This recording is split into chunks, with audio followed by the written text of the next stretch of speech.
"Hello, Grandma," my grandpap would declare as he'd stroll into his living room.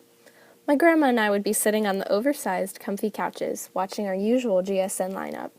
I can't even count how many times we sat there, watching whatever game show was on, or playing Chinese checkers. Usually my grandpap would be working in his homemade tool shed, which he built from scratch at just 80 years old. He and my grandma had an extraordinary relationship. They spent 52 years together. Not many people can say that they've spent so much time next to another person through life's many moments. I was fortunate enough to be only 20 minutes away from them for my whole life. Every week, sometimes more, we would get to visit them. For a lot of my life, I took that for granted, though. I was just a kid. You don't really have a solid concept of how limited your time is until you actually experience it. An experience that I did almost 9 years ago. I knew as the first piercing ring hit my ears, I was still just waking up, about to get ready for one of the last days of 5th grade. But even at age 10, I understood that no one ever called with good news that early. "Grandma passed away this morning," my mom said to me, crying as I just stared at her. All I could think was, what? I just saw her 2 days ago. That's impossible. That first week was tough. I cried mostly. Nothing really felt real.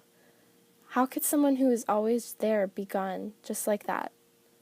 But as I saw my family members grieve, I began to experience how real, how strange it was. It wasn't until years later that I had a realization.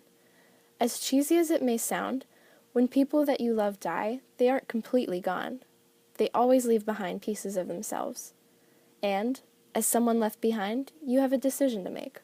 You can either choose to mourn forever, or you can choose peace, to rejoice over that person's legacy and those precious moments that you shared with them. Eventually, I chose peace. And just like that, as time passed, I began to learn more about my Gram than ever before. Like how her and my grandpap met. He pawned her off to one of his 9 other brothers because of the 11-year age gap. Nice try, Grandpap. Like how she wore flip-flops every day, even in the dead of winter. And how she would brag about me to anyone who would listen. Over these past 9 years, there have always been moments where I think, man, I wish Gram was here for this. Sometimes I wonder what she would think of me now that I'm grown. Hopefully, it's nothing but proud.